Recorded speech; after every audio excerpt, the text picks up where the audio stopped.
Olá, caros irmãos, irmãs em Cristo. A paz de nosso Senhor Jesus Cristo esteja convosco. Sejam bem-vindos de novo ao nosso canal. E não se esqueçam de se inscreverem em nosso canal. Pois bem, hoje é o vídeo número 2 da série Idolatria segundo a Bíblia.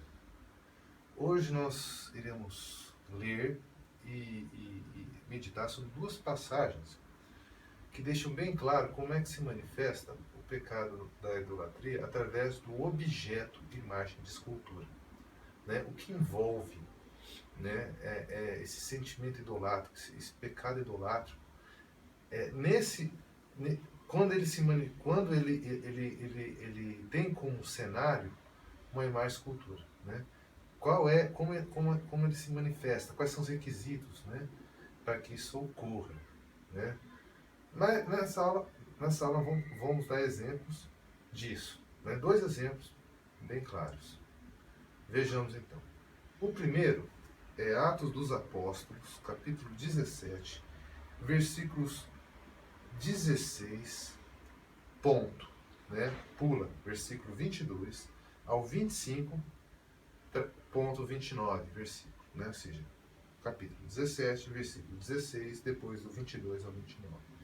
Vejamos então, versículo 16, diz: Enquanto Paulo os esperava em Atenas, à vista da cidade, entregue à idolatria, o seu coração enchia-se de amargura.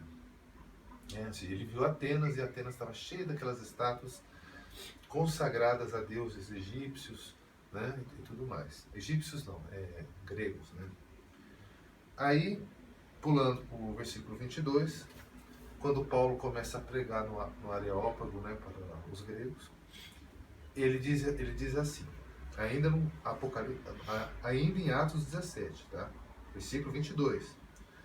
Paulo em pé, no meio do Areópago, disse: Homens de Atenas, em tudo vos vejo muitíssimo religiosos.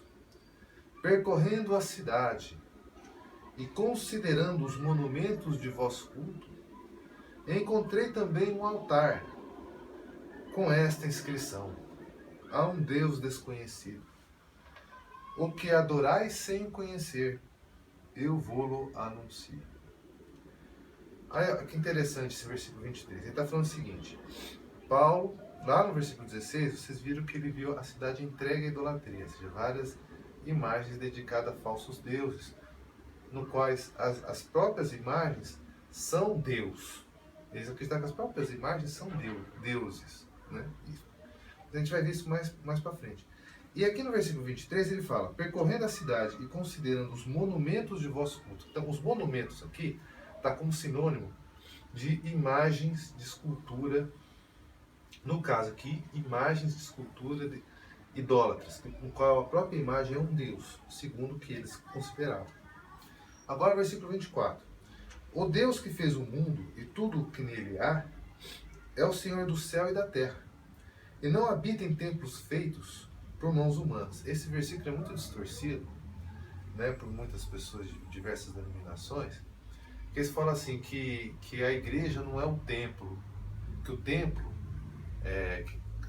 das paróquias ou das igrejas de modo geral, Deus não está ali, Deus não habita, Deus está...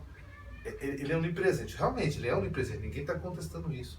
Mas que Deus pode habitar, sim, templos construídos por mãos humanas. A gente vê isso no Antigo Testamento, a gente vê isso em todos os lugares.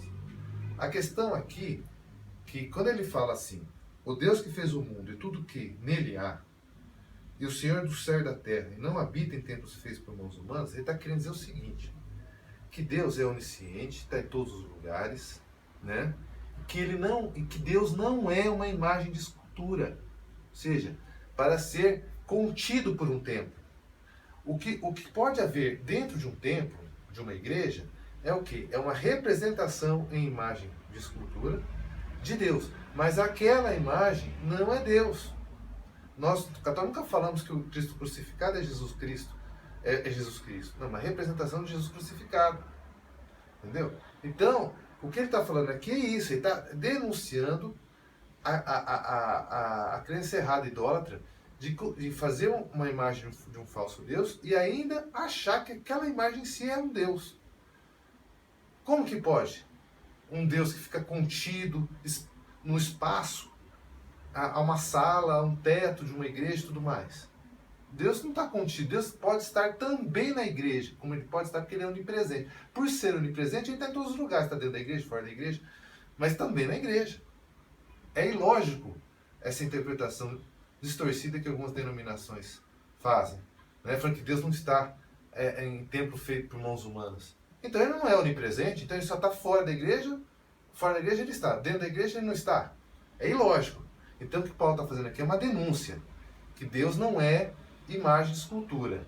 Entendeu? Para estar contido dentro de um templo.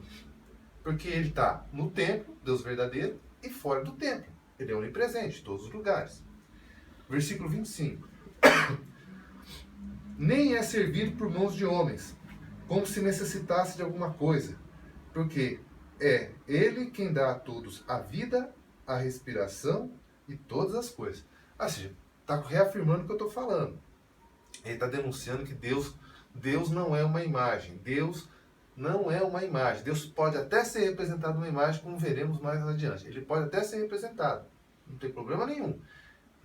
Só que ele não é a imagem. Tanto é verdade que ele não pode ser contido no tempo, como eu falei no versículo 24.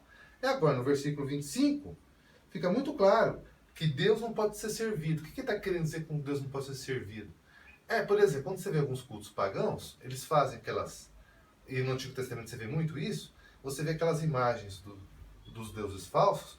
E eles fazendo na frente dos deuses falsos o quê? Sacrifício de criança, entregando comida, né, através de oferendas, fazendo sacrifícios de animais, como se aquela imagem que eles consideram Deus fosse absorver e comer aquilo tudo, né? Ou seja, é ridículo, entendeu? Versículo 26. Ele fez nascer de um só homem todo o gênero humano, para que habitasse toda a face da terra. Ou seja, ele está querendo dizer o seguinte: Deus verdadeiro, ele é criador de tudo. Ele não é um ser criado como os deuses em formato de imagem de escultura, como os pagãos faziam. Fixou os povos, os tempos e os limites de sua habitação. Tudo isso para que procurem a Deus e se esforcem por encontrá-lo, como que as apalpadelas. Pois, na verdade, ele não está longe de cada um de nós. Por quê? Porque ele está onipresente e pode ser reconhecido através das suas criaturas, pela magnificência de todas as suas criaturas. Ou seja, pela maravilha, pela complexidade de todas as criaturas, você pode reconhecer Deus. Você pode reconhecer Deus, mesmo você sendo um pagão, mesmo ninguém nunca tendo pregado a palavra de Deus a você. Né? Prosseguindo. Versículo 28. Porque é nele, ou seja, é em Deus verdadeiro, que temos a vida, o movimento e o ser. Como até alguns dos nossos poetas disseram, nós somos também de sua raça. O que ele está querendo dizer aqui? Que nós só vivemos e estamos aqui na Terra por vontade de Deus. Se Deus falar assim, não quero mais você, sabe? Só em pensamento, ele ordenar isso, você morre na hora. Porque o sopro da vida que tem dentro de nós, é Deus que nos deu. E se estamos... A maior prova que Deus existe é que nós estamos vivos. Porque tudo, toda a força, toda a flor, ser humano, tudo, só subsiste em Deus. Sem Deus, sem aquela força vital, sem o Espírito que Deus dá aos homens, ninguém fica vivo. Isso que é bem... Fique bem claro isso. Tá? Então, e vamos para o último versículo de Atos 17, que nós vamos meditar aqui, que é o versículo 29. Se, pois, somos da raça de Deus, não devemos pensar, olha só que interessante, não devemos pensar que a divindade é semelhante ao ouro, à prata ou à pedra, lavrada por arte e gênio dos homens. Deus, porém, aí começa, versículo 30, etc, etc. Então fica muito claro o quê? Exatamente aquilo que eu falei a respeito do versículo 24, né? Que ele está batendo de frente com o quê? com o fato, que Deus não habita templos feitos por mãos humanas. Está querendo dizer exatamente isso. Ele está condenando o falso Deus imagem, né, que é a imagem feita para ser Deus, consagrada para ser um Deus, que ela é, vamos assim dizer, contida por um templo, né? Sendo que o Deus verdadeiro, ele está também dentro do templo, mas também está em todos os lugares. Ele não está contido, preso, circunscrito, né? E é exatamente essa denúncia que ele está fazendo. E, para exemplificar isso aqui que estamos falando, temos também uma outra passagem muito importante, né? De Daniel, né? Para ilustrar, para dar um exemplo, mais um exemplo disso que eu estou falando, sobre a questão a imagem como sendo um Deus em si, né? Como uma manifestação do pecado da idolatria. Vemos no livro de Daniel, capítulo 14, versículo 1, vamos começar a ler. Tendo-se reunido o rei Astíages e seus antepassados, Ciro, o persa, subiu ao trono. Versículo 2. Daniel era conviva do rei e o mais honrado de todos os seus íntimos. Ou seja, Daniel era honrado, mas não era adorado. Você vê que nem toda honra tem a ver com adoração, tem a ver com veneração, que é respeito. Tá? Sigamos. Versículo 3. Ora, os babilônios tinham um ídolo chamado Bel, cuja despesa diária era de 12 astarbes de farinha, 40 carneiros e 6 medidas de vinho. Versículo 4. O rei prestava culto ao ídolo e diariamente ia adorá-lo. Daniel, porém, adorava seu Deus. Versículo 5. O rei disse-lhe um dia: por que não adoras Bel? Por quê? Respondeu Daniel: não venero o ídolo feito pela mão do homem, mas sim o Deus vivo, que criou o céu e a terra, e que exerce o poder sobre todo o homem. Versículo 6. Assim sendo, continuou o rei, Bel não te parece ser um Deus vivo? Não vês o que ele come e o que ele bebe todos os dias? Seja a imagem de Bel que come e bebe todos os dias. Isso que o rei acreditava. Olha só. Daniel pôs-se a rir. Versículo 7. Daniel pôs-se a rir. Desengana-te, ó rei, disse ele. Este Deus, com D minúsculo, é de barro por dentro e de bronze por fora. Ele nunca comeu coisa alguma. Versículo 8. Irritado, o rei mandou vir seus sacerdotes e disse-lhes: se não me disserdes quem come essas oferendas, morrereis. Falou isso para Daniel. Mas se me provardes que Bel é quem as absorve, de quem Bel, a imagem de Bel, é quem come os carneiros e todas aquelas comidas que eu falei atrás, Daniel é quem morrerá, pois terá blasfemado contra ele. Pois bem, aqui algumas observações dessa passagem para ficar bem claro. Primeira observação, o que nós vemos aqui?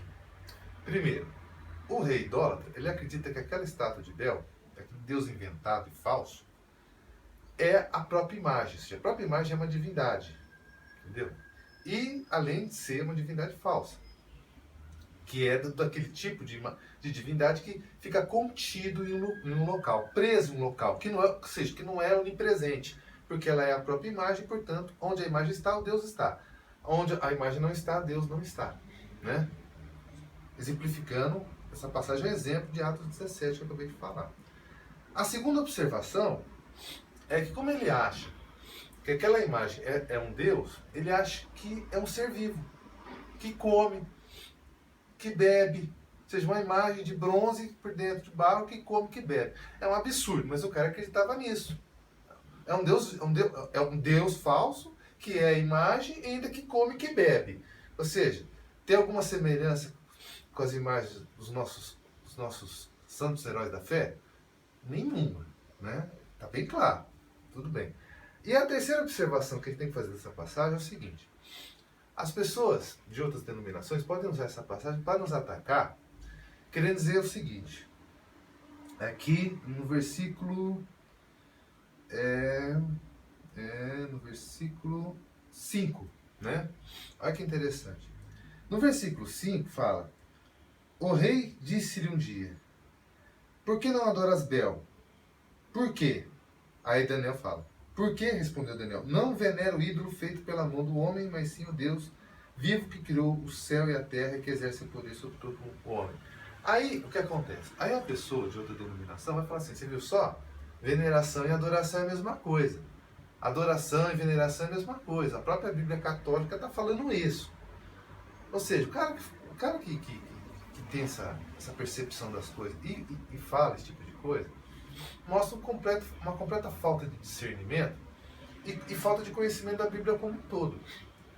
É óbvio e é claro que a veneração e a adoração são dois atos, são duas coisas totalmente diferentes, no qual a Bíblia mostra diversos exemplos disso, de veneração e de adoração, que veremos nos próximos vídeos.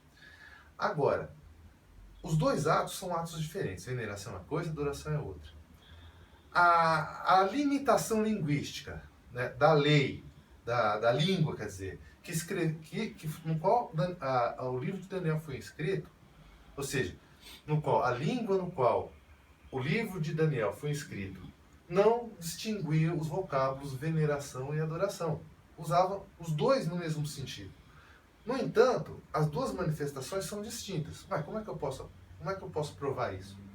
Né? Apesar de nessa passagem estar usando veneração como sinônimo de adoração, isso não invalida o fato que adoração é uma coisa e veneração é outra. Um exemplo claro disso é vocês pegarem uma Bíblia João Ferreira de Almeida, uma tradução protestante, e vocês abrem Hebreus capítulo 13, versículo 4. O que diz essa passagem na tradução do João Ferreira de Almeida? Seja venerado o leito conjugal, né? Que não haja nenhuma mácula, ou seja, que o leito conjugal seja puro, não seja maculado, não seja manchado com adultérios e tudo mais. Ou seja, se a gente for pelo lado, né, que adoração e veneração não tem diferença, a Bíblia em Hebreus capítulo 13, versículo 4, na tradução João Ferreira de Almeida, que diz que tem que ser venerado o leito conjugal, estaria mandando a gente adorar, como se fosse um Deus, o leito, ou seja, a cama onde o marido e a mulher dormem juntos. É um absurdo. Então fica muito claro, entendeu? Que essa interpretação protestante não faz nenhum sentido. Entendeu?